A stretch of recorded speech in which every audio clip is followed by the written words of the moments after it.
to Liz Truss, we have now some evidence of what I've suspected for a long time, and that is that the she went recently last year, I think, on Steve Bannon's War Room, and she said something very important there in a statement. She said, "Well, when I got to number 10, I thought as a prime minister I would be in charge. I would be able to implement the policies that I think that are appropriate." And what I found out when I got there is that I didn't have the levers of power, that the Bank of England holds the levers of power.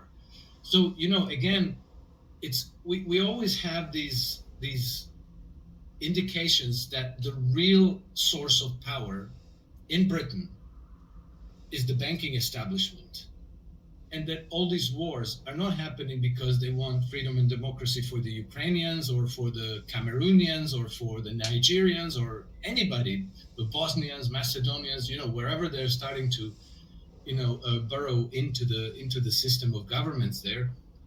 It's because they are there to install or prop up friendly governments that will allow British banks to finance the development by issuing credit to their clients, which are multinational corporations like Rio Tinto and Shell Oil and BP and base BAE Systems, the arms manufacturers, and then the natural resource wealth of those countries, Don't forget all their by daughters virtue too, of that they uh, pimp out when they're little kids. governments controlled So by Britain, it now becomes look what they've done the to wealth society. of the British financial They system. got them all walking And around given that the naked, British financial system is just the in way an they like it. absolutely dismal shape, they are now desperate, and they will risk World War III, a total annihilation,